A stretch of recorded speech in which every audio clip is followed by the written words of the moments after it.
بص، هو انا مش عايز افاجئك، بس انت مهما اشتريت ماوس غالي برضه هيبوظ. وكون ان هو غالي ده مش هيخليه محمي انه يحصل له اي مشكله، بل بالعكس ممكن ده يكون اصلا سبب انه يحصل له مشاكل اكتر. الاكسسوارات كلها يا صديقي تعتبر اكتر قطع مستهلكه في الجهاز واكتر قطع بتغيرها. ماوس، كيبورد، جيم باد، هيدفون، القطع دي بتغيرها باستمرار، ومعدل هلكها يعتبر اكتر قطعة في البي سي هتتغير. اصلها حاجات يعني بتستخدمها بايدك وبتدوس عليها يجي 1000 دوسة في اليوم، فده يخليها معرضة للهلك بشكل اسرع. هقول لك حاجة مش هتلاقي كتير هيقولها لك: لما تيجي تشتري ماوس اوعى تستغلى قوي واوعى تسترخص قوي، خليك في المتوسط الحنين الجميل ده. والكلام يمشي على اي اكسسوار عموما مش الماوسات بس، بحيث لما تيجي تغير وخلاص القطعه اللي معاك اتهلكت ما تبقاش خسرت كتير ودفعت فيها فلوس كتير، وكمان عشان ما تبقاش رخيصه قوي ورديئه وتضايقك في الاستخدام وتتعبك. عشان كده دايما المتوسط هو الاحسن. الماوس والكيبورد والاكسسوار بشكل عام مراجعتهم بتبقى تجربه اكتر من مراجعه تقنيه، لانها زي ما دايما بقول لكم حاجات تتحس وما تتقلش. ممكن ماوس كويس جدا وارقامه عظيمه وكل الناس بتحبه، بس انت تمسكه في ايدك تلاقي مسكته مش مريحه، تلاقي السنسور نفسه حركته مش كويسه بالنسبه لك، فيها هزه، ما يعجبكش مع انه كويس جدا والناس بتشكر فيه، وهكذا. فالموضوع نسبي جدا في الاكسسوارات تحديدا، وبتختلف ما بين شخص والتاني. الموضوع مش سهل هتجيب كارت شاشه ولا بروسيسور هو مواصفاته كده واكيد كويس بالمواصفات دي، لا، هنا الموضوع راجع لتجربتك وراحتك الشخصيه بالاكتر. مش هتلاقي ناس كتيره قوي بتتكلم عن الدرايفر بتاع السماعه او سنسور الماوس او السويتش بتاع الكيبورد وخامات التصنيع، على قد ما بيتكلموا ده مريح ولا لا، مناسب لاستخدام كذا ولا لا. وهي دي الفكره اللي انا بقول لك عليها، تتحس وما تتقلش. النهارده جايب لكم ماوس عظيم قوي ولذيذ قوي وبسيط قوي، وفي نفس الوقت يعني بص، انا كنت بدور على حاجه زي كده بقالي كتير بصراحه، ولما لقيت الماوس ده يعني بص خلاص هيتثبت على جهاز الشخص يا معلم. شركة الماوس دي تقريبا مفيش ناس كتيرة تعرفها، وهي مش منتشرة قوي عندنا في مصر زي براندات كتيرة للأسف كويسة جدا.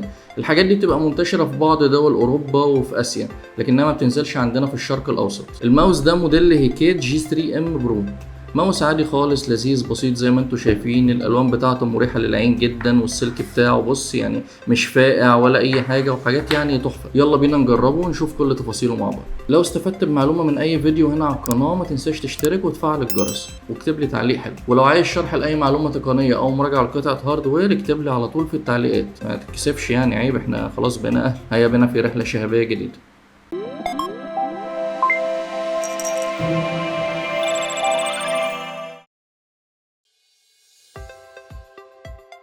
الماوس بيجي جوه علبة سودا صغيرة مصنوعة من الكرتون، لكنها تقيلة والحماية بتاعتها كويسة جدا. عليها صورة ملونة للماوس واسم الموديل وشوية معلومات من الأجناب والظهر.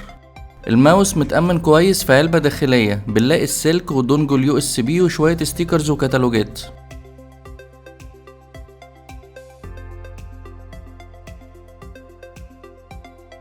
تصميم الماوس اللي معانا سيمتريك، يعني مفيش ناحية او جنب غير التاني، متوازي ومتساوي ومتماشي والجنبين زي بعض تماما، ودي من افضل التصميمات اللي انا بفضلها شخصيا. عندنا 6 ازرار في الماوس من فوق، ال3 الاساسيين كليك يمين وشمال والبكرة، وفي جنب الماوس الشمال عندنا زرارين اللي هما الباك والفورورد، وفي النص تحت البكرة في زرار بنغير منه الدي بي اي او سرعة الماوس. زرار الدي بي اي لما بندوس عليه هيغير اللون بين احمر واخضر وبنفسجي وكذا حاجه حسب السرعه والدي بي اي اللي احنا بنختارها. الماوس مصنوع بالكامل من البلاستيك عالي الجوده، متوفر منه كذا لون وبيجي بتصميمين مختلفين للفريم البلاستيك. تصميم عادي موجود منه الوان ابيض واسود ولبني، وتصميم شفاف بيجي بالوان اخضر وابيض وبنفسجي.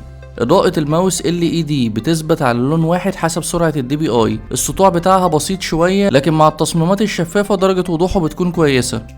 شكل الماوس نفسه وكونتراست البنفسجي مع الزراير الأخضر الفحلوقي ده في حد ذاتها بتغنيك عن الإضاءة، مخليها شكله حلو قوي. الماوس شغال ب3 أنظمة توصيل مختلفة، وايرلس عن طريق دونجل 2.4 جيجا هرتز سريع جدا والليتنسي بتاعته 1 ملي سكند، ووضع بلوتوث، ووضع السلك اللي هو اليو اس بي تايب سي. اليو اس بي دونجل محطوط جوه الماوس وبنفتح الباب الصغير ده وبنطلعه منه، ودي طريقة مميزة عشان تحفظه بدل ما يكون منفرد وتفضل شايله او يضيع منك. السلك لونه اخضر فحلوقي زي ما انتوا شايفين كده، فليكسبل قوي ومرن، متغطي بطبقة من القماش الخفيف، هيتحرك معاك بسهولة، وكمان طوله 1.80 سنتي وده طول مناسب قوي. سرعة الماوس 26000 دي بي اي، والبولينج ريت بيوصل 1000 هرتز. السنسور اللي معانا مصنف انه فلاج شيب وبيستخدم في الاي سبورت جيمز من نوع بيكس ارت موديل بي اي دبليو 3395، يعني حاجه كده عظمه.